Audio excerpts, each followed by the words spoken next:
Bonjour tout le monde. Bonjour tout le monde. Bienvenue à Chemin de vie sans Travre, un lieu, une église pour vous. Comme vous voyez, je peux un peu plus décontracté, on va dire, parce que je voulais justement que vous vous sentez à l'aise quand nous prenons le temps de partager la parole de Dieu et quand on amène des enseignements. Je sais que des fois, ça peut être beaucoup d'informations qui est transmise, mais en même temps, il est très important de savoir que de s'approfondir dans la connaissance des Écritures est vital maintenant dans votre vie. Ce n'est plus vraiment un luxe, c'est une nécessité. C'est presque, quand on le comprend bien, une obligation, pas dans le sens de performer, une obligation dans le sens éthique, que le résultat de ma vie qui se dévoile en Christ se représentera dévoiler et marcher dans cet amour, dans l'obéissance. Et quand on parle de l'obéissance, c'est d'agir c'est d'agir en conséquence, hein, ou en accord avec la nature et avec ce que j'ai compris. Donc, il va être très important que vous sachiez d'arriver à comprendre ce que nous partageons et ce que nous vous amenons. Et c'est ce que j'essaie de vous amener depuis le début et je vais continuer. Il me reste peut-être un dimanche avec vous pour qu'on touche beaucoup de choses. Il y a tellement de points à couvrir que c'est presque impossible. Donc, c'est impossible de transmettre toutes ces informations-là, même si je passerai quatre autres, excusez, quatre autres semaines avec vous. Mais si, quand on va débuter justement l'assemblée et on va se concentrer sur des études, vous allez voir automatiquement le, le marinage, si je peux dire ce terme-là, dans la parole de Dieu, d'être mariné dans la parole de Dieu, d'être émergé dans la parole de Dieu constamment, non pas juste une fois de temps en temps, mais sur une base régulière. Et pour que puisse venir imprégner ce qu'elle a imprégné dans ma vie, dans votre vie, pour qu'elle devienne chair. Et la parole, le logos, est devenu chair. Et puis je pense qu'on oublie ce transfert, ce mode de vie-là qui se vit justement à travers de ce sac, de cette partie de de ce système d'opération par lequel notre chair fonctionne. Et on oublie des fois ces points-ci. Maintenant, je voulais continuer dans le même élan que la semaine dernière. On parlait de la mentalité du royaume de Dieu et de trouver la mentalité de la culture du royaume de Dieu en particulier. La chose la plus importante, peut-être que j'ai peut-être pas partagé avec vous la semaine dernière, qu'on va démarrer aujourd'hui avec, c'est dans Matthieu, le 6e chapitre. Et à Matthieu, le sixième chapitre, si je peux me tourner là, Matthieu 6, et c'est un verset classique, donc Matthieu 6 à partir du verset 33. Matthieu 6 à partir du verset 33. Et c'est un verset clé. Donc, il dit, cherchez premièrement, et c'est un verset que tout le monde peut le réciter, peut-être sans regarder les Écritures, mais je vous encourage de regarder les Écritures et de faire les petites modifications que j'ai fait quand je suis allé lire les textes réceptus ou les textes, je l'ai tué ici pour vous le montrer. Euh,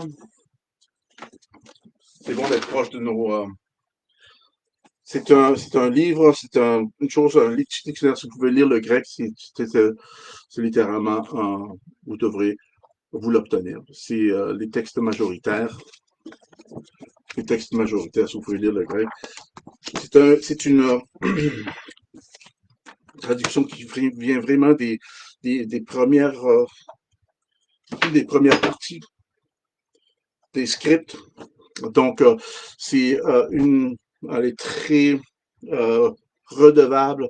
On peut se fier sur ces traductions-là. Elles sont pas mal très précis. Et dans, justement, les textes majoritaires, si on lit ce verset-là, ça s'écrit comme ceci. Donc, pour garder le même thème, le même élan dans en français, il y a juste un mot qui va peut-être changer. Donc, c'est mentionné au verset 33.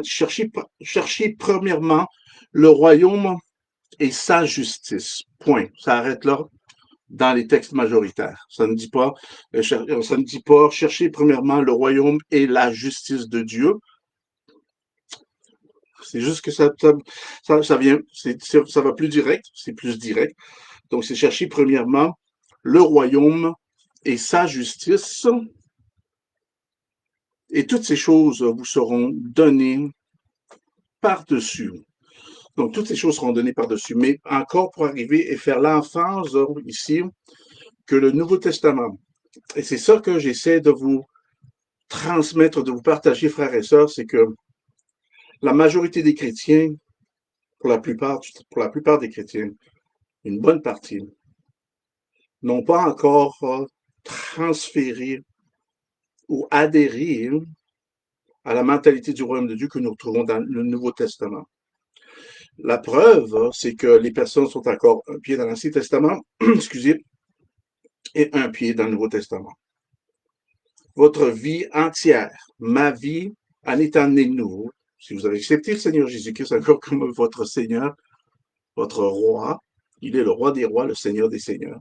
Si vous l'avez accepté, il est inévitable, frères et sœurs, que votre vie soit ancrée dans ce qu'il dit et seulement ce qu'il dit. Donc, c'est pour ça qu'on dit c'est Jésus et lui seul, Jésus-Christ et lui seul.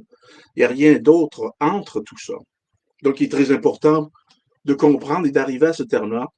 Et pour vous qui, peut-être encore, que vous étudiez même homme, vous passez énormément de temps dans l'Ancien Testament. Il va falloir que vous faites cette transition-là. Que cette transition, votre temps majeur, tu sais, la partie du temps, la majorité de votre temps devrait être et étudier le Nouveau Testament puisque c'est là où ce que vous et moi sommes. On est dans cette nouvelle alliance. Donc, c'est pour ça que ici, quand il dit cherchez premièrement le royaume et sa justice, il ne parle pas des royaumes des rois de l'Ancien Testament. C'est pas ces royaumes-là. Il n'a pas dit des royaumes au pluriel. Regardez tous les royaumes d'Israël. C'est pas ça qu'il a dit. Il dit cherchez premièrement le royaume et sa justice. Et ce qui est intéressant, c'est qu'il met en ordre. Rappelez-vous, la semaine dernière, je vous ai donné, je voulais vous donner, ou je vous ai donné vraiment la distinction entre le royaume de Dieu et le royaume des cieux.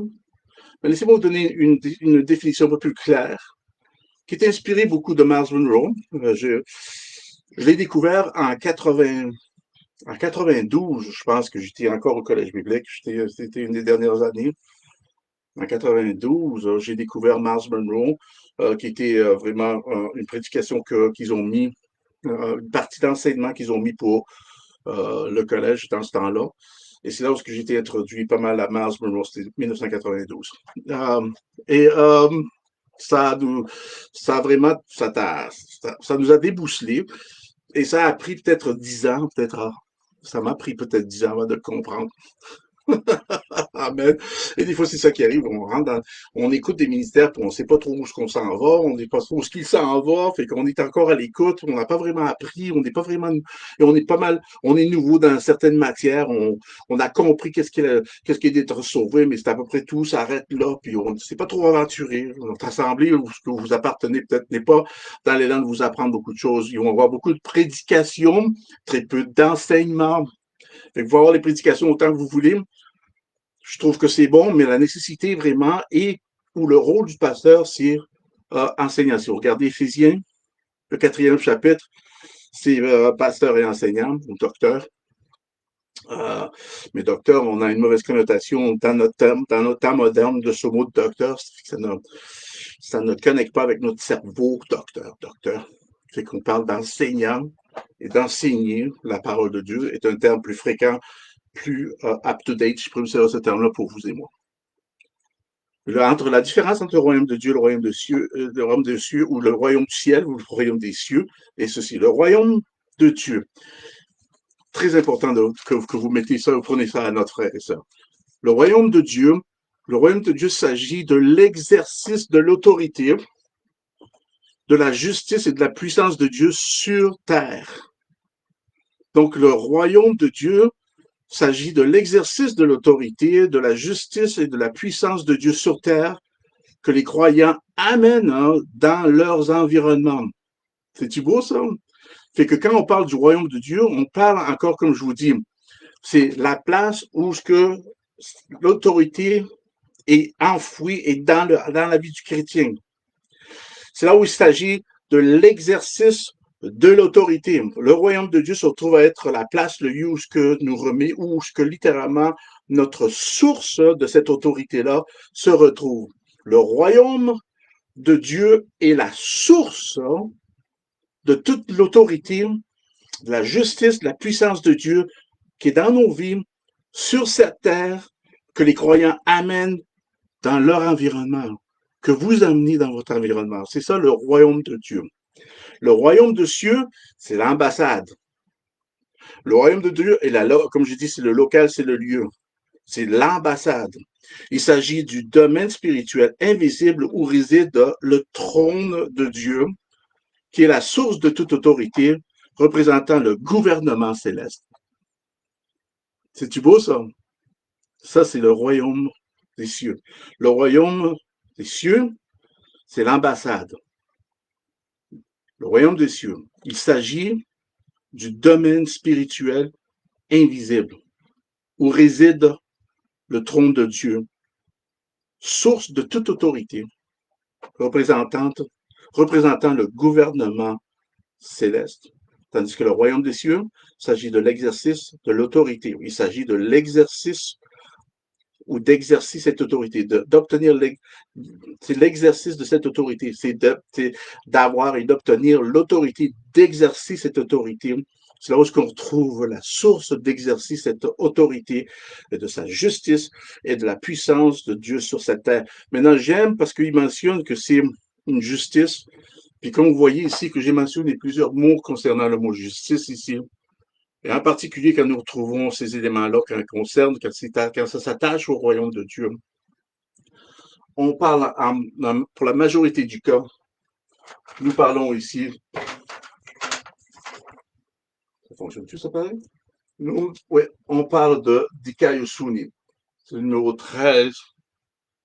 Je pense que ce que vous le voyez, plus ou moins, parce qu'il y a une lumière qui vous nuit. Hein. C'est le mot Dikaiosuni, c'est le numéro 1343. C'est le mot Dikaiosuni.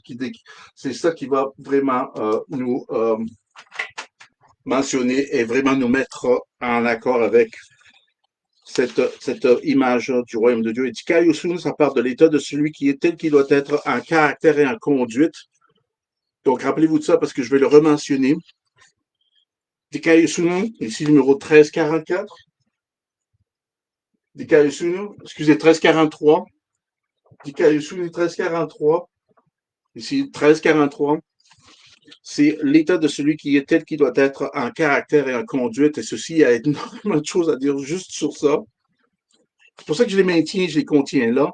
Je sais que peut-être que les personnes ne peuvent pas le lire, mais ça, c'est toujours mon point de référence. Et je veux toujours, quand on parle de la grâce, parce que la grâce, c'est inévitable qu'on doit regarder la justice, la partie justice. Vous êtes justice de Dieu. Et nous sommes justifiés. Il y a différents mots aussi. J'ai 5 mots qui décrivent et qui décortiquent des parties spécifiques concernant votre justification, votre justice. Fait que ce n'est pas juste un mot judiciaire, à des termes judiciaires.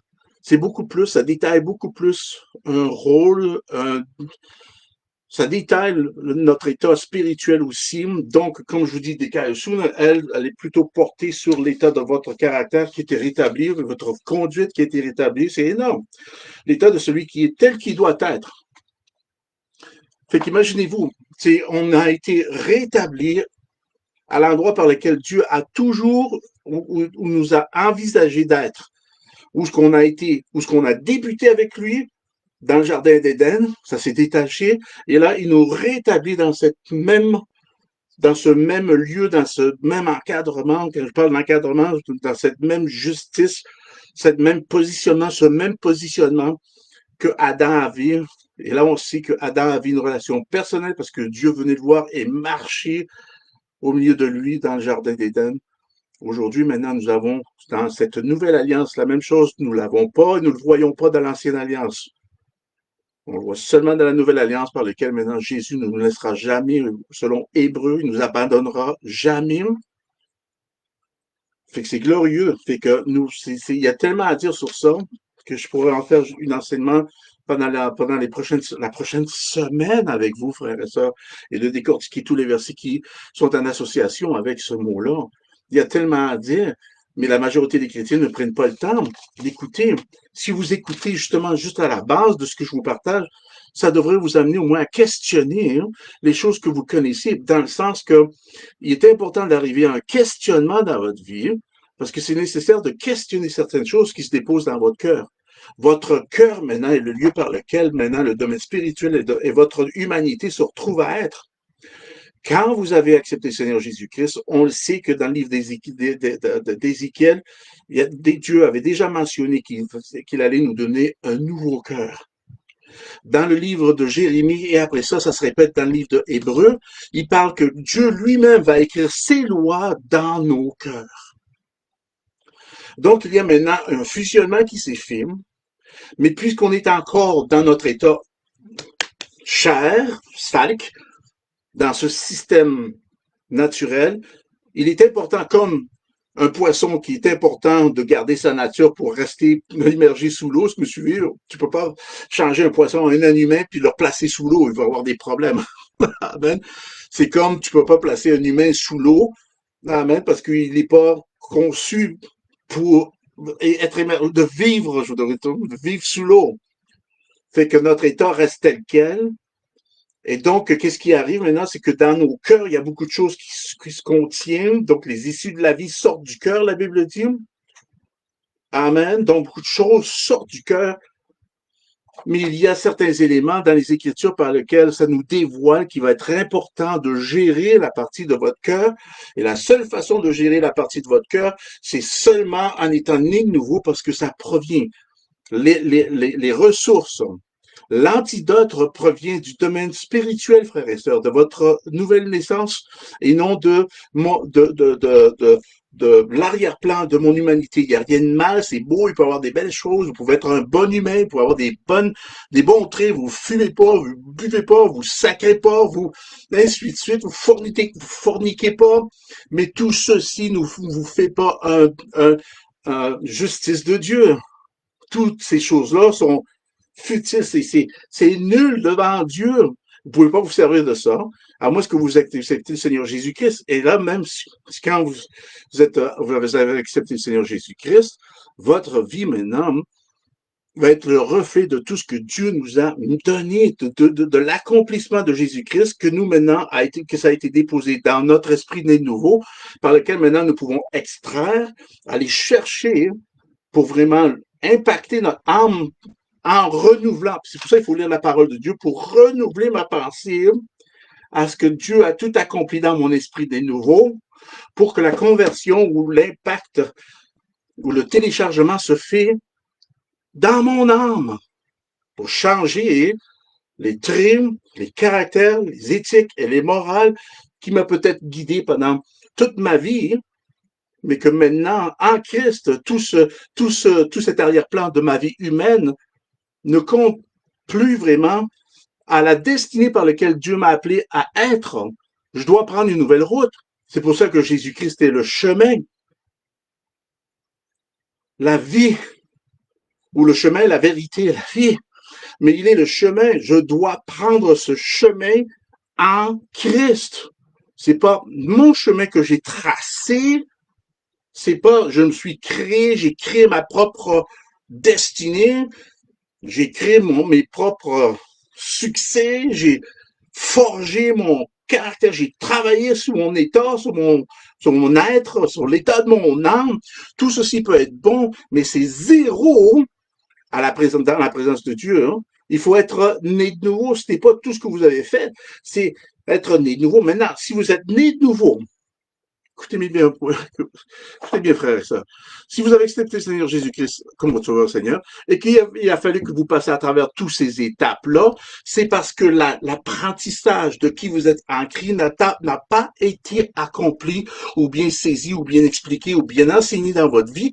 Il vous a manqué des bouts, et donc vous avez peut-être de vos propres efforts bien vouloir faire et créer parmi cette nouvelle naissance votre route pareille.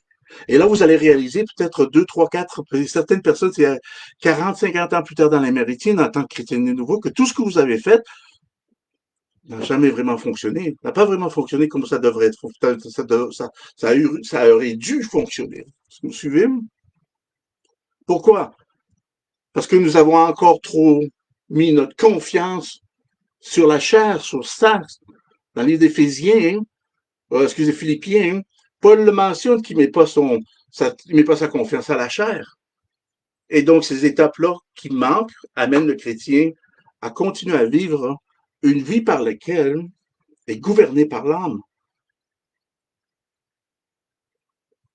Et c'est dur de se débarrasser laisse-moi redire ça. Et c'est dur de se déloger de là, parce que l'âme, en tant que telle, va vous accommoder dans toutes les situations de votre vie, là.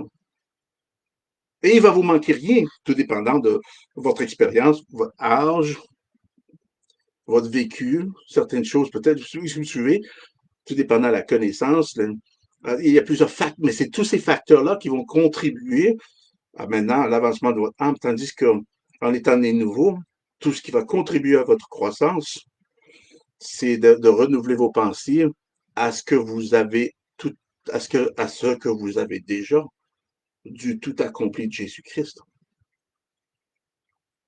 Et là, c'est le dilemme, frères et sœurs, où ouais, c'est pas si facile que ça. C'est pas aussi facile que ça. Se lit. C'est nous qui compliquons l'affaire parce que nous ne pouvons pas le voir ou adhérer à cette réalité-là.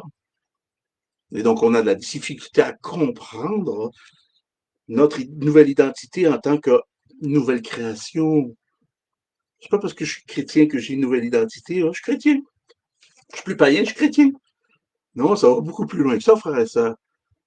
Il faut comprendre maintenant votre nouvelle naissance, que vous êtes esprit et que tout démarre de là. Maintenant, juste là, je peux rentrer et passer des heures, même des semaines avec vous à partager cette partie que j'adore partager, je suis en train de terminer un livre concernant l'esprit, âme et corps, dans le sens que c'est très important, ces parties-là. C'est crucial même de le saisir. Même, je dirais que si nous saisissons pas cette partie-là, esprit, âme et corps, il va y avoir beaucoup d'éléments qui vont nous échapper, qui vont passer sous le radar des révélations que nous obtenons du Nouveau Testament, parce que tout ceci est la clé de comprendre le Nouveau Testament. Et qu'est-ce qui va vous aider, littéralement, à vraiment adhérer à cette révélation d'esprit, âme et corps? C'est la grâce. Amen. Donc, on parle de cette justice-là. Je vous ai mentionné ici le fait que la distinction entre le royaume de Dieu et le royaume des cieux. Amen. On a le royaume des cieux et le royaume de Dieu. Et la distinction entre les deux, c'est que le royaume des cieux agit comme siège social ou quartier général, tandis que le royaume de Dieu est l'impact de ce gouvernement sur le monde naturel, souvent appelé le royaume qui est en nous ou parmi nous. Amen. En nous ou parmi nous. Et c'est là qu'il fait toute la distinction. Et c'est pour ça que je vous partage cet élément concernant le royaume de Dieu, parce que c'est là où on se démarque. Bam. Vous êtes né de nouveau, on appartient à un royaume. Maintenant, c'est d'apprendre, c'est d'avoir cet apprentissage, cette connaissance ou écoutez ça, découvrir maintenant la culture qui réside dans le royaume de Dieu. Maintenant, nous savons, parce que je vous les ai partagés, à moins que peut-être cette approche, c'est la première fois que vous, vous m'écoutez, mais si ce n'est pas la première fois que vous m'écoutez, vous savez que je me sers souvent de Hébreux 4 à partir du verset 16. Approchons-nous donc avec assurance du trône de la grâce. Approchons-nous donc avec assurance du trône de la grâce. Littéralement, quand vous regardez dans le grec, sur le trône de la grâce. Fait que tout d'un coup, on réalise que la grâce est siégée sur un trône ou localisée sur un trône. Maintenant, parce qu'elle est localisée sur un trône, donc on parle maintenant d'obtenir, on garde, il faut regarder si elle est siégée sur le trône. Il faut maintenant regarder et comprendre, comme je vous ai mentionné dans Matthieu 6, 33, cherchez premièrement le royaume et sa justice. Ben, j'avais dit que même ça, c'est en ordre. Ben, quand il mentionne le royaume, il mentionne le local, la localisation. Donc, il parle du royaume céleste, le royaume des cieux. Cherchez donc le royaume.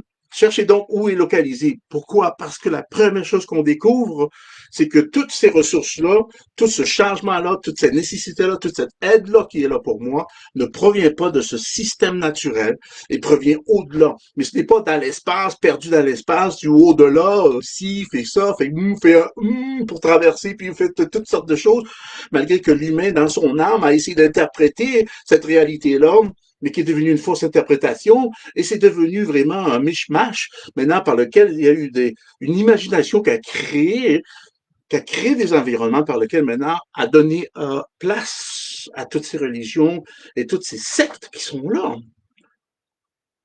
Mais maintenant, vous avez toutes sortes de foleries, toutes sortes de sectes qui sont là, qui attirent les personnes. Laissez-moi vous dire que l'islam est vraiment fait partie de ça aussi. Je ne veux pas rentrer là-dedans, mais si j'ai le temps, je passerai, je vous l'expliquerai. Peut-être un autre tantôt. Mais tout ça, là, c'est de la foutaise, frère et sœurs. C'est Jésus-Christ. Et lui seul.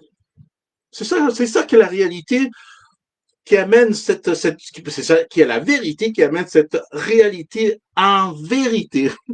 Gloire à Dieu. Amen.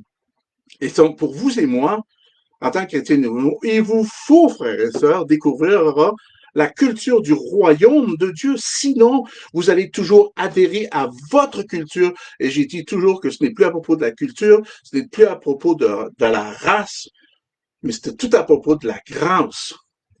Et tout ceci a référence avec de comprendre et de s'associer et de commencer à regarder et estimer et évaluer et valoriser la culture du royaume de Dieu. Donc, j'ai marqué ici sur mes notes, je lui dis, il est temps pour nous de nous réhabituer à notre nouvelle culture.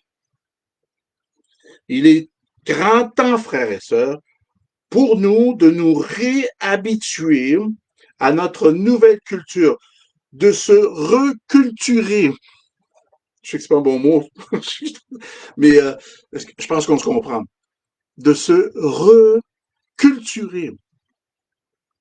C'est pas parce que vous êtes québécois, chinois, japonais, australien, puis africain, quel qu'elle soit dans le pays, sur cette planète, que maintenant votre culture devrait dominer dans votre vie ou soit présente. Même le fait que vous insistez que certaines choses, certains trucs, éléments de votre culture se retrouvent à être présentés, préservés, nous donne, si vous êtes chrétien de nous, vous donne l'idée que cette personne-là met plus l'emphase sur sa culture que la culture du royaume. Frères et sœurs, si vous serez la réalité de la culture du royaume de Dieu, il y aurait beaucoup de choses qu'on se glorifierait en Christ, ayant aucune nécessité de se servir de rien d'autre que la merveilleuse parole de Dieu.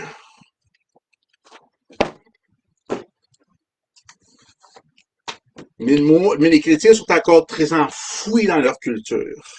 Parce qu'on vit notre vie à travers de notre âme et on n'a pas complètement adhéré au Nouveau Testament. Et c'est pour ça que je vous dis que beaucoup de chrétiens vivent sous l'influence encore de l'Ancien Testament. Un pied dans l'Ancien Testament, un pied dans le Nouveau Testament. Et pas vrai autant que vous gardez, vous préservez vos pieds dans ces deux camps-là, que rien va ne vraiment aboutir à un succès continuel. Vous allez avoir partiellement, contre le goutte, ça va venir. Fait que les changements vont être là, mais 2 ans plus tard dans la maritime, vous allez retrouver, vous allez répéter les mêmes choses. Et quand vous observez, en tant que pasteur, ça fait au-dessus depuis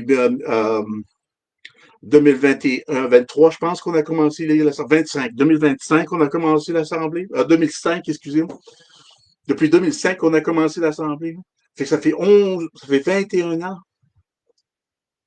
Après 21 ans d'observer les chrétiens, j'ai remarqué une chose. Puis c'est pas une critique, c'est pas un jugement là, pour venir abaisser, mais c'est juste pour vous amener à la réalisation de qu'est-ce que je partage est en lien avec ce que je vais vous dire concernant l'état de l'âme du Québec parmi les chrétiens au Québec, dans la francophonie en particulier, parce que ça fait 21 ans que je suis là. C'est que ils viennent Et après ça, on dirait qu'ils sont touchés par certains événements, par l'assemblée par laquelle ils viennent, juste à temps et autant qu'il y a un événement qui brasse leur cage, sans réaliser que d'avoir votre cage brassée est nécessaire pour votre croissance, mais ceci n'est mal compris, mal saisi, mal vu et mal enseigné, donc beaucoup de personnes ne comprennent pas correctement cette affaire-là. À cause de ça, maintenant, pensent que de se retirer, de se refouler, de quitter l'Assemblée est la chose plus importante à faire parce que maintenant, il y a trop de pression, ça marche pas, on ne comprend pas, ils refoulent, là, ils se refoulent dans leur humanité et quittent. Et ces personnes-là, quand tu vas les rencontrer 2 ans, 3 ans plus tard dans la maritime, ils ont la majorité, pour la majorité du cas, se sont empirés ou ont resté neutres, stables, paralysés, figés, dans le même endroit, même situation, même compréhension, même connaissance. Puis je dis ça avec amour, frère et sœurs. Je dis pas ça avec aucun remords ou méchanceté. C'est avec amour et avec expérience que je vous partage ça. Pourquoi? Parce qu'il va falloir, c'est pour ça que je vous partage ceci, frères et sœurs, il va falloir vous adhérer à la mentalité de la culture du royaume de Dieu, frères et sœurs. C'est le fait par lequel qu'on ne voit pas ça au Québec, surtout en francophonie au Québec. Très rare que nous voyons ça parce que c'est une chose qui est encore vue comme tabou. Personne n'en parle, personne ne veut en parler parce que c'est très beau, c'est trop beau comme quand on vous partage la bonne nouvelle, le mot la bonne nouvelle parle d'une nouvelle tellement belle c'est tellement beau cette affaire-là que c'est presque impossible d'être si beau que ça. Tu me suivez? La bonne nouvelle de l'Évangile. Et c'est ça la grâce. La grâce est tout à propos de cette merveilleuse nouvelle qui est presque au-delà de ce que je peux penser ou imaginer. Absolument, mais presque dans le sens que je peux presque pas l'accepter. C'est tellement bon. Parce que, tu sais, on a même distorsionné ça, hein? On a même tordu ça. Oh, tu sais, quand c'est trop bon, fais attention quand c'est trop bon. Puis c'est vrai, il y a une réalité qui est là. Fais attention quand c'est trop bon, ça veut dire que tu vas être piégé. C'est vrai qu'il peut y avoir ça. Pas avec la parole de Dieu, pas avec les promesses de Dieu. Mais on a tout mis ça dans le même panier. Et là, maintenant, essaie de déchiffrer tout ça, ben, il faut que c'est comme un bol à spaghetti. T'en tires un, puis tu sais, quand tu essaies de sortir, mets-toi un bol à spaghetti, bouille-toi des spaghettis, prends-les, sors-les de l'eau, une fois qu'ils sont cuits, mets-les dans une assiette, puis essaie de me sortir juste un spaghetti sans toucher les autres. Et c'est un peu ça la vie de beaucoup de chrétiens. Puis, je vous dis ceci parce que, encore, je veux mettre vraiment cette emphase par lequel, si on n'adhère pas à la mentalité du culture du royaume de Dieu, je vous dis, vous allez au ciel, vous allez pas dans l'enfer, vous avez accepté le Seigneur Jésus-Christ, vous allez réaliser et en arracher tout le long, et ça va être compliqué, ça va être difficile, vous allez en baver, ça va être difficile, compliqué, pas sûr, effrayant. Et là, vous allez vivre toute cette partie sentimentale, ces émotions et ces sensations dans votre humanité. Et tout ça va venir à vous gouverner et à dicter les termes dans votre vie.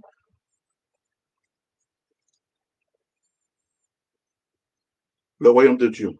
Il est grand temps, frères et sœurs,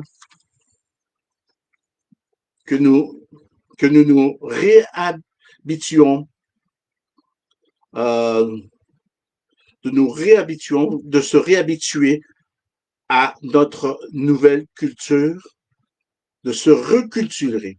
Il est temps de remettre au front la culture du royaume de Dieu. Matthieu 6, 33. Cherchez premièrement le royaume et sa justice. Sa justice, parce qu'elle vous positionne droit devant Dieu, c'est ça que maintenant qui va vous permettre d'impliquer, d'absorber et de vivre justement ce qu'on retrouve dans la culture du royaume, donc l'exercice de l'autorité, d'exercer cette autorité de la justice, de la puissance de Dieu sur cette terre que les croyants amènent dans leur environnement. C'est ça qui va vous permettre de le vivre. Maintenant, une fois que vous êtes ancré Parce qu'on est juste d'Ikayu Suni. On est retourné à notre état tel qu'on doit être, en conduite et en caractère. Maintenant, l'avancement, qu'est-ce qu'on nous allons trouver quand on va rentrer là? La grâce. Parce que la grâce, elle siège au trône. La grâce est là pour nous aider à obtenir la grâce et la miséricorde des temps difficiles. Et la grâce royale va se manifester dans une grâce contemporaine dans votre vie, identifiant la partie par laquelle elle peut venir et elle doit venir quoi? Vous enseigner, frères et sœurs, à renoncer. Wow. Merci Seigneur. Amen. Maintenant, qu'est-ce qu'est la culture? Ah, je suis content que vous m'en avez demandé.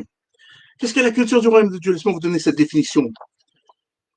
Que une fois j'ai entendu dire beaucoup de fois ou par lequel dit souvent Miles Monroe maintenant que moi je l'implique en tant que ma propre confession concernant qu'est-ce qui est une culture parce que c'est complètement légit, c'est complètement beau. Maintenant qu'est-ce qui est une culture? La culture du royaume de Dieu. Écoutez bien ceci, la culture. Qu'est-ce qu'est la culture? Pourquoi on doit chercher la culture du royaume de Dieu? Maintenant je vais vous donner la définition de la culture de Dieu. La culture du royaume de Dieu est la manifestation du style de vie céleste, incluant ses valeurs et ses principes sur cette terre. Guidé par la nature du roi, c'est-tu beau ça? Tout ça, là, c'est guidé, gouverné, guidé par la nature du roi, à travers sa justice, la paix et la joie. Encore, on trouve le mot justice là-dedans. Et là, on inclut la paix et la joie. Et c'est important que vous reconnaissiez aussi que la grâce est toujours associée avec la paix. Et vous allez voir aussi que même la joie s'inclut avec la grâce. Parce que la grâce, littéralement, quand elle est bien conçue, compris, il y a une paix qui est là, qui croître dans votre vie d'une façon phénoménale. Et aujourd'hui, plus que la chose la plus importante aujourd'hui, c'est d'avoir cette paix. Pas cette paix en je suis en paix, je suis pas en guerre. Non, parce que c'est pas ça que la paix veut dire. C'est dire à l'intérieur de vous, il y a plus d'agitation concernant ce que peut-être la mentalité séculière de ce monde essaie de vous faire avaler tout cru comme une vérité et que vous le sachiez, ça ment à droite et à gauche et que c'est perturbant si on continue à fixer nos yeux, nos regards et nos oreilles à ce qu'ils disent. Quand vous avez cette paix à l'intérieur, que c'est ça qui vous guide, même s'il y a des explosions, des bombes, ou rien vous déplace, rien vous sort hors de votre situation, rien qui vous perturbe, et que vous arrêtez de vous plaindre parce que maintenant vous êtes trop attaqué, vous êtes trop perturbé, je suis trop tenté, je suis trop. Ben voyons donc, si t'es trop, ben il y a quelque part, tu as permis, hein, sans le réaliser, hein, d'ouvrir une porte ou de ne pas avoir obtenu cette paix dans cet endroit-là, parce que ce n'est pas une force, mais pas une onction peut-être que tu as besoin. Ah, j'ai besoin de prier plus. Non, tu as besoin de plus de paix. Et la paix se multiplie avec la grâce. Dans le livre de Hébreux, regardez dans Pierre. Je pense que c'est 2 Pierre. 2 Pierre, regardez ça. 2 Pierre. 2 Pierre, le premier chapitre. Simon Pierre, serviteur et apôtre de Jésus-Christ, à ceux qui ont reçu en partage une foi du même prix que la nôtre par la justice de notre Dieu et du Sauveur Jésus-Christ, que la grâce et la paix vous soient, regardez ça, multipliées, comment? Par la connaissance de Dieu et de Jésus-Christ, notre Sauveur. C'est par connaissance, frères et sœurs. Puis là, on trouve notre mot, epignosis. Ce n'est pas n'importe quelle connaissance, c'est pas une connaissance que vous avez obtenue provenant de votre humanité, malgré que tout ça peut contribuer, mais elle ne peut pas vous amener à la réalisation de son impact, de son importance et de sa profondeur dans le domaine spirituel pour vous amener hors de ce que vous avez déjà accumulé en tant que connaissance, parce que c'est ça qu'on a besoin. On a besoin d'être des fois amené hors de ce que nous avons déjà tout compris ou appris pour certaines choses. pour se sortir de là, pour être capable de regarder la situation pure laine, si vous me suivez, de façon pure, claire, comme de l'eau de roche, et de réaliser, wow, j'étais dans le champ, ou wow, c'est bon ce que je faisais. Et de continuer ou d'arrêter. Un des deux. Mais c'est cette connaissance épignosis qui est plus approfondie, qui nécessite littéralement et qui s'attache et qui adhère justement aux révélations spirituelles que nous obtenons du Nouveau Testament. C'est ce genre de connaissance maintenant qui prend, regardez bien ça, que la grâce et la paix vous soient multipliées par la connaissance de Dieu et par cette connaissance de Dieu et de notre regard et de Jésus-Christ. De Dieu, de Jésus-Christ. De cette nouvelle alliance.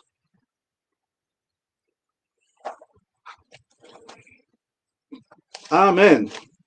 Vous êtes, si vous êtes, en tout cas, gloire à Dieu. C'est ça, donc, la culture du royaume de Dieu est la manifestation du style de vie céleste, incluant ses valeurs et ses principes sur cette terre, guidé par la nature du roi, qui est sa justice, sa paix et sa joie.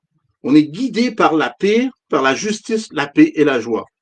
C'est ça notre guide. Être guidé par sa justice, par sa paix et sa joie. Elle présente, écoutez bien ceci, la culture du royaume de Dieu présente la colonisation sur cette terre provenant du ciel. La colonisation, frères et sœurs, provenant du ciel, où les citoyens obéissent aux lois du roi plutôt qu'à celles du monde, reflétant ainsi l'autorité divine qui se retrouve dans le royaume de Dieu. Et quand je parle d'obéissance, il est important de parler d'obéissance parce que la majorité des personnes pensent que quand on parle d'obéissance, c'est quelque chose qui doit être forcé ou tu forces quelqu'un à être obéissant ou tu essaies de le corriger pour l'amener à être obéissant. Maintenant, je ne rentrerai pas dans tous les détails parce que je devrais peut-être le faire et vous amener les mots, les définitions parce que l'idée dans le grec d'obéissance, c'est littéralement d'avoir cet abandon, de s'abandonner, d'avoir cet abandon à tout ce qui me tient. Tout ce que je parle de tout ce qui me tient. Toutes les choses matérielles qui me tiennent. On est tous coupables de ça, frères et sœurs. On est dans un temps moderne par lequel on est conçu à consommer plein de choses matérielles. Et aujourd'hui, plus que tout autre temps, tout autre ère, on est littéralement dans le summum de consommer des produits matériels. Fait que tout ce qui m'attache à ça, de se détacher de ça, d'avoir une libération de ça, quel qu'elle soit. Puis je pourrais... Est-ce que vous suivez? Il parle dans l'obéissance, c'est cet abandon-là, de s'abandonner. Mais maintenant, si vous n'avez pas la paix, vous voyez, si vous n'avez pas la grâce en premier, vous n'avez pas la paix. Si vous n'avez pas ces deux éléments-là, il va être impossible de comprendre et d'essayer. Vous allez peut-être, c'est ça qui va arriver. Vous allez essayer de votre propre force d'obéir. Mais au bout du compte, ça marche pas parce que, tu sais quoi, je lâche une fois de temps en temps, je m'en fous, puis je lâche là. Et là, vous retombez sur la condamnation. Et là, le diable rentre et vous domine dans ce domaine-là parce que vous avez déjà établi une route d'atterrissage pour lui. Là. Ça fait longtemps qu'elle est là, cette route d'atterrissage-là. Fait que il se retrouve à amener sa vieille avion, puis il va atterrir avec toutes ces cochonneries, tous ces concepts, et vous regagne du territoire dans votre cœur. Parce que c'est important qu'il saisisse votre cœur. C'est important que l'ennemi va essayer de saisir votre cœur, mon cœur, parce que c'est là où l'endroit du domaine spirituel se dépose. C'est dans votre cœur. Il y a une partie de votre cœur maintenant où ce que ma partie d'humanité et la partie divine se retrouve à se rejoindre, à connecter. Je partageais ça avec ma femme. Aujourd'hui, je parlais que plus que c'est important de connaître et d'avoir cette partie-là, de réaliser que maintenant, ce n'est plus là. Et si vous me suivez qu'on est loin de l'alliance mosaïque, on est loin des lois. Maintenant, je ne suis pas contre les lois. Le monde va dire, ben c'est ça, il prêche contre la loi. Non! La loi est nécessaire, mais pas pour un chrétien, mais nouveau. Si vous avez besoin de la loi, vous n'êtes pas gouverné par le Saint-Esprit. Et la majorité des chrétiens disent, oh non, je vais être guidé par le Saint-Esprit. Oh oui, loin du Saint-Esprit. Mais tu te fies encore sur la loi. Comment tu peux te fier sur la loi et obéir et t'abandonner au Saint-Esprit? Le Saint-Esprit n'opère pas sous une obéissance mosaïque. Le Saint-Esprit va te remémorer de tout ce que Jésus-Christ a enseigné. Il va ramener ça en vigueur. C'est tout ce qu'il va amener en vigueur. Oh boy, c'est tout ce qui va vous amener. C'est tout ce qui va vous amener en vigueur. Je pense que je l'avais lu, j'ai lu ça dans quelque part. Là, j'ai vu, laissez-moi vous montrer un peu, juste un petit aperçu. Je sais que je dérape un peu, mais c'est important que vous ayez cette image-là. C'est juste une image que j'essaie de créer. Vous faites que le fait de réaliser qu'on n'est plus, on peut plus se loger sous l'ancienne alliance, c'est impossible, ça ne fonctionne plus. Le Saint-Esprit n'est pas sous l'ancienne alliance. Le Saint-Esprit est dans la nouvelle alliance. Il a été relâché à la Pentecôte, la journée où ce que Jésus-Christ a ressuscité, là où ce que le Nouveau Testament a rentré, s'est enclenché, rentré en vigueur. C'est là que tout se passe, mes frères et sœurs.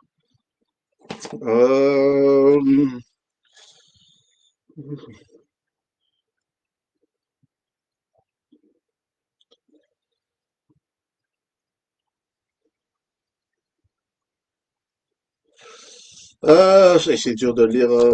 C'est-tu là? Je pense que c'est là. C'est là où c'était le verset.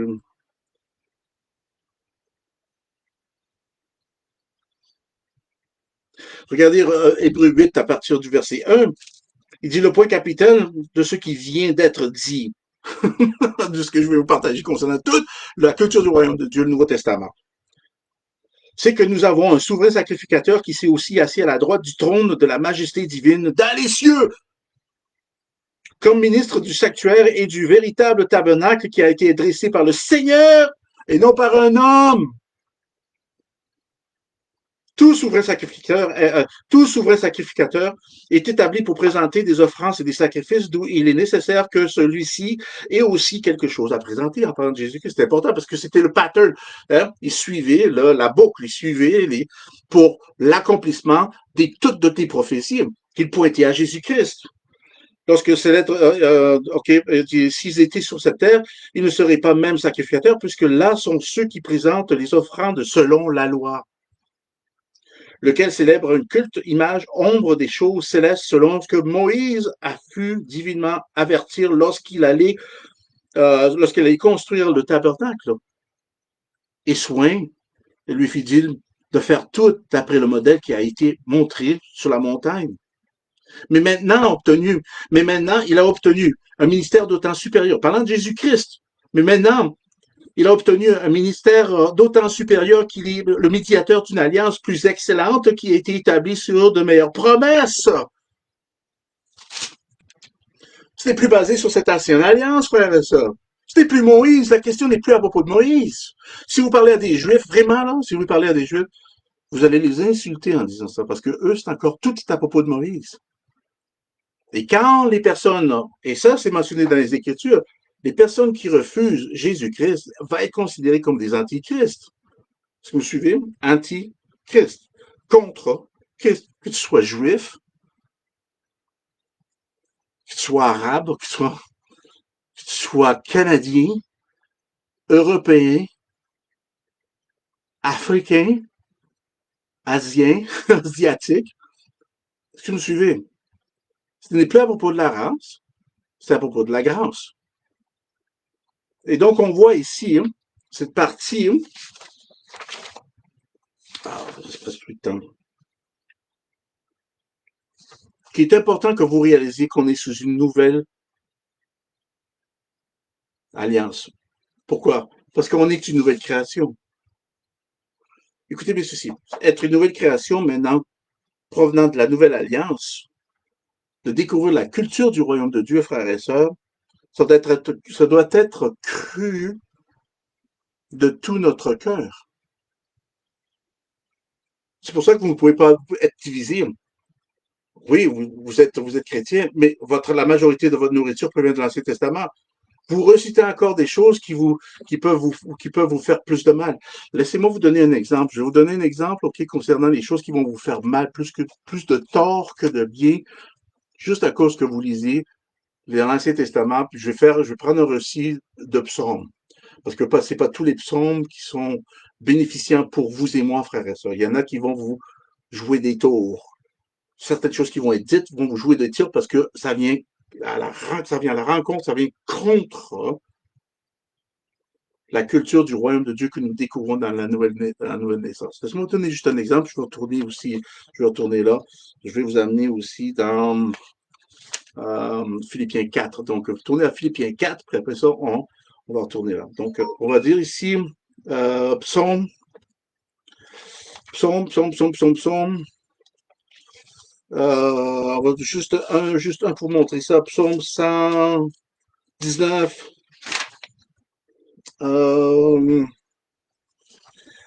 Psaume 119.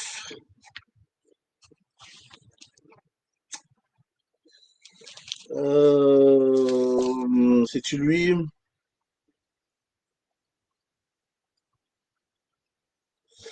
Où est-ce que je l'ai marqué? Je l'ai-tu marqué quelque part ici?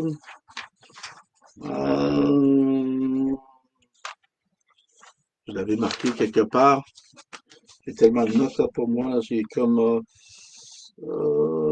c'est-tu ici? Psaume 100, ok, 165, je pense que c'était 106, 119, 165. C'est-tu lui? Ouais, ok. Euh, ok, juste un exemple, ok? Juste pour donner un petit exemple, ok? Regardez ça très vite. Regardez psaume 119, 165. Psaume 119, 165, il dit, dans la Louis II, il y a toujours de quoi réparer dans la Louis II parce que la traduction est tellement en tout cas, tellement religieuse. En tout cas, mais 165, ok, 119, 165, il y a beaucoup de paix pour ceux qui aiment ta loi et il ne leur arrive aucun malheur. Et là, les chrétiens vont dire, oh, mais gloire à Dieu. Mais ça, ici, c'est dans le livre de Proverbes. Il est très important de connaître qu'il y avait, c'est très important, c'est ça où ce qu'on voit que respecter la loi, l'obéir, a des bénéfices, mais pas dans le Nouveau Testament. Les bénéfices sont là si tu es pas croyant. Les personnes de l'Ancien Testament n'étaient pas des nouveaux. Ils avaient besoin de la loi pour leur rectifier, de leur diriger et de les garder dans une loi droite, mais cette loi droite n'amenait jamais la résolution de leurs problèmes. Ça les condamnait constamment pour leur rappeler de leurs faiblesses humaines qui sont des pourritures qu'ils n'arriveront jamais à dépasser, puis il n'y a rien qui va marcher pour eux. C'est intéressant que nous trouvons cette même mentalité dans la vie des chrétiens aujourd'hui. Ben, je sais pas, moi, ça marche pas, j'ai prié, puis on rentre dans cette pète aiguë qui fait plus de tort que de bien. Fait que là, on voit ce verset-là, c'est pas pire. Mais regardez verset 166. Il dit, j'espère en ton salut, ô Éternel, et je pratique tes commandements. Mon âme observe tes préceptes et je les aime beaucoup. Mais si vous lisez ça, maintenant, vous allez vous trahir d'une forme parce que il dit, j'espère en ton salut. Mais si tu lis ça, t'espères en ton salut, frère et ça, t'as besoin d'être né de nouveau. Est-ce que vous me suivez? Tu peux pas lire, j'espère à ton salut, ô éternel, et je pratique tes commandements. Non, tu es né de nouveau. Et maintenant, sous la grâce de pratiquer tes commandements, devient une autre révélation en soi-même. Est-ce que vous me suivez? Fait que, on le lit. Là, ça va vous amener le chrétien à dire un beau, ah, mais non, oui, j'espère en l'éternel. J'espère à ton salut, ô éternel, et je pratique tes commandements. Mon âme observe tes préceptes et je les aime beaucoup. Je garde tes commandements et tes préceptes car toutes mes voies sont devant toi. Que mon cri parvienne jusqu'à toi, ô Éternel. Donne-moi de l'intelligence selon tes promesses. Si vous avez dit oui, amen à ça, vous êtes religieux, il y a de la religiosité dans vous. Parce que vous ne pouvez pas crier à Dieu, ô Éternel. Vous pouvez le faire, mais c'est pas nécessaire. Et aujourd'hui, l'interprétation de crier, c'est vraiment de gueuler, de dire de se plaindre. Et c'est pas nécessairement de se plaindre. Si vous vous plaignez, c'est parce que vous êtes arrivé à une place par laquelle votre âme maintenant a pris le dessus de cette situation-là et vous fait réexpérimenter ce que vous avez peut-être vécu ou pas vécu, que ce soit nouveau ou ancien, mais vous amène dans ce boucle-là d'émotions par lequel maintenant les émotions, les environnements, la situation va dicter les termes de votre vie. Oh, mais tu comprends pas qu'est-ce que je passe à travers, c'est tough, c'est dur.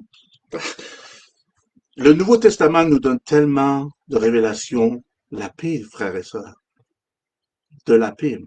Mais si on ne connaît pas la grâce, la paix ne se multipliera pas puisque la grâce se multiplie par la connaissance de Dieu, mais la grâce et la paix se multiplient à travers de cette connaissance par laquelle il va falloir que vous preniez du temps, étudier la parole de Dieu, pas juste la lire, là. Prendre du temps à l'étudier, la connaître, hein, de se familiariser avec, de même d'aimer la parole de Dieu. Je vais revenir sur ça. Maintenant, Philippiens. As-tu d'allure? J'ai presque terminé. Fait qu'il faut que je partage avant que je parte. Oh, Seigneur, donne-moi, ralentis le temps. Philippiens, d'autres personnes disent, non, ralentis pas le temps, j'ai des choses à faire, des choses à terminer. C'est comme les matchs de hockey, tu sais, les personnes prient. C'est comment ça, moi, j'ai prié pour mon équipe, à la perdu. Vous savez pourquoi? Parce que Dieu se ne mêle pas dans les actions sportives. Parce que tout le monde veut prier pour gagner. Fait que les deux camps veulent gagner. Fait que Dieu, juste se retire et va protéger, va être présent, mais ne prend part à aucune équipe. Donc, si les deux équipes prient, il va dire amen aux deux et laisser aux deux avoir le meilleur. OK. Philippiens 4, j'ai dit. Philippiens 4. Maintenant, tout ceci que je vous ai partagé concernant la révélation du royaume de Dieu, qui inclut la connaissance, de s'habituer, de connaître, de se réhabituer, de se reculturer à la nouvelle culture, à la culture du royaume de Dieu va être essentiel. Matthieu 6, 33. Cherchez premièrement le royaume et sa justice. Et toutes ces autres choses vont être ajoutées. Prioritaire, primordial, frères et sœurs.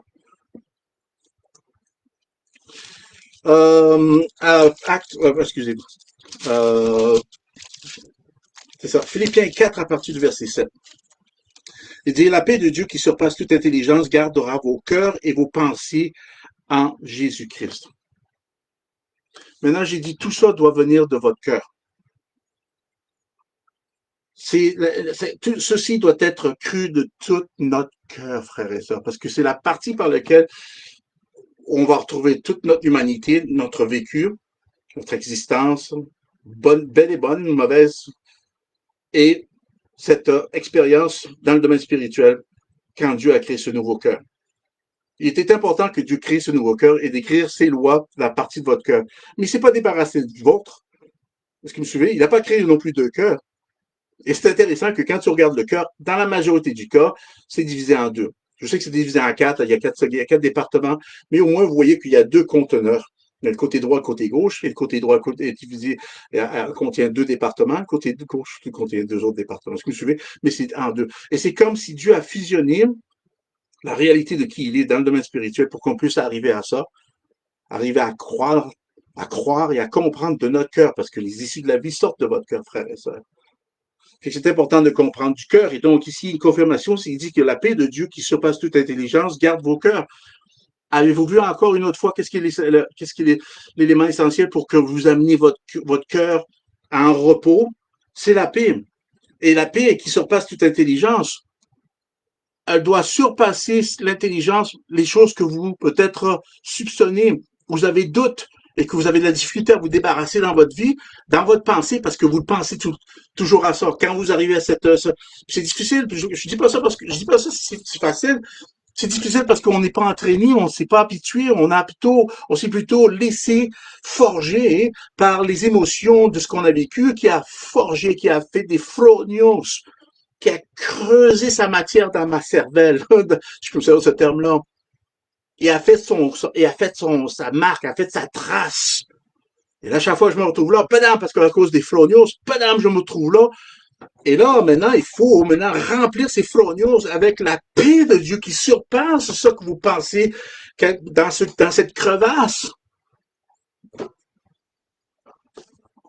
La paix de Dieu qui surpasse toutes vos crevasses, toute l'intelligence, gardera vos cœurs et vos pensées. Regardez ça, en Jésus-Christ. Pas en Bouddha, pas dans votre compte de banque, et pas en une alliance mosaïque. En Jésus-Christ. C'est lui notre Sauveur et notre Seigneur. Amen. Regardez Colossiens 3.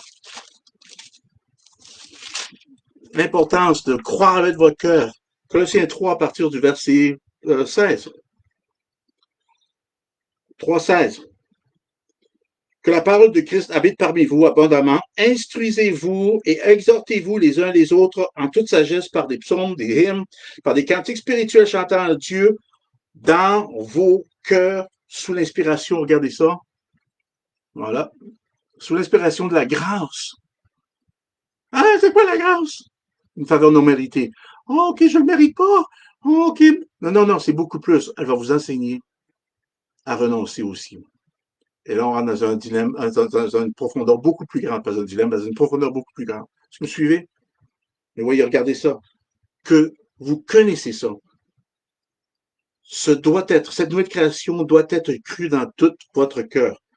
Alors, faites-le en chantant avec, il dit, utilisez, exhortez-vous les uns et les autres, sagesse psaume, par des hymnes, des cantiques spirituels, chantant à Dieu dans vos cœurs, sous l'inspiration de la grâce. Wow! Regardez 22, verset 22. Verset 21. Priez, Père, c'était une de ses prières, il dit, Père, n'héritez pas, ouais, il parlait des pères, excusez, Père, n'héritez pas vos enfants de peur ou de sorte qu'ils ne se découragent. Et verset 22, c'est ce que je voulais vous mentionner, c'est ça que je voulais vous mentionner. Serviteurs, obéissez en toutes choses à vos maîtres selon la chair, non pas seulement sous leurs yeux comme pour plaire aux hommes, mais avec simplicité. Regardez ça, simplicité de cœur dans la crainte de Dieu. Et tous ces éléments-là que je vous partage, qu'on parle du cœur, la partie par laquelle maintenant, que Dieu écrit ses lois, vous suivez qu'il y a la partie où ce que Dieu écrit cela dans mon cœur, ces choses s'appliquent sur le côté de mon cœur qui a été né nouveau. C'est ceci qui doit maintenant se remplir dans votre vie pour déverser sur le côté du cœur par lequel est réservée toute mon humanité, par lequel les bonnes, les mauvaises expériences et tout le package deal est là-dedans. Et certaines choses maintenant vont vous nuire quand vous allez essayer d'arriver à certaines décisions concernant les choses de Dieu, parce qu'il y a trop de choses encore présentes et en vie sur le côté de votre arrière-plan, de votre humanité, dans votre cœur qui est inséré, qui est peut-être marqué, forgé là. Et donc, maintenant, vous entendez les choses de Dieu, et il va y avoir un débat qui va se créer dans votre cœur. Et c'est correct d'avoir ce débat dans votre cœur. C'est correct, mais il va falloir croire de Dieu, croire du cœur. Regardez Acte 8. Je me dépêche un peu, là, mais je vais vous donner, parce que je vais vous donner un verset qui est tellement clé. Regardez Acte 8, qu'on va confirmer. Acte 8, à partir du verset 37. Ici, il parle de Philippe. Rappelez-vous de Philippe, de l'eunuque. Ben, un moment donné, il parle de Philippe, puis il y avait justement, il est venu, un eunuque est venu pour le rencontrer. Et il dit, à partir du verset 36, Acte 8, 38, et comme ils continuaient à leur chemin, ils sont allés en chemin, en route, ils rencontrèrent de l'eau, ok, déjà, Philippe était en train de lui prêcher la bonne nouvelle. Il était en train de prêcher le message de la grâce. C'était pas l'Ancien Testament, c'était pas les lois qui prêchaient, c'est pas l'Alliance mosaïque qui prêchait, là. C'est pas d'être gouverné par le monde. Il prêchait Jésus-Christ et lui ressuscité. C'est ça qu'il prêchait à l'eunuque. Et le long de la route, il a vu, il dit, waouh, mais il parlait juste pour sauver du temps. Il dit, l'unique dit, voici de l'eau, et qu'est-ce qui m'empêche que je sois baptisé? Verset 37. Qu'est-ce qui m'empêche d'être baptisé? Oh ben là, t'es pas parfait, tu devrais aller à l'église, je sais pas, il faut que tu sèmes, il faut que tu donnes ta dîme, il faut que tu sois ci, faut que tu... Non. Regardez ça, verset 37, Philippe dit, si tu crois de tout ton cœur, cela est possible. Frères et sœurs, si vous croyez de tout votre cœur, toutes ces choses-là vont être possibles. Ces transferts, ce changement, cette modification, ce renouvellement de vos pensées, si vous croyez de vos cœurs, tout cela sera possible. Comme il était mentionné ici, si tu crois de tout ton cœur, cela est possible. L'eunuque a répondu, je crois en Jésus-Christ. Et le Fils de Dieu, est-ce que vous voyez, il n'a pas parlé, il prêchait pas Moïse, il prêchait pas l'Alliance mosaïque, il prêchait pas, c'est Jésus-Christ, c'est lui seul.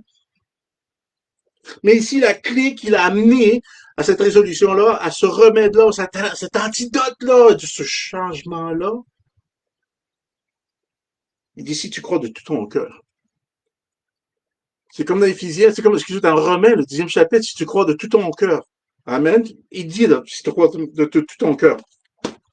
Maintenant, ici, quand il dit, si tu crois de tout ton cœur, cela est possible.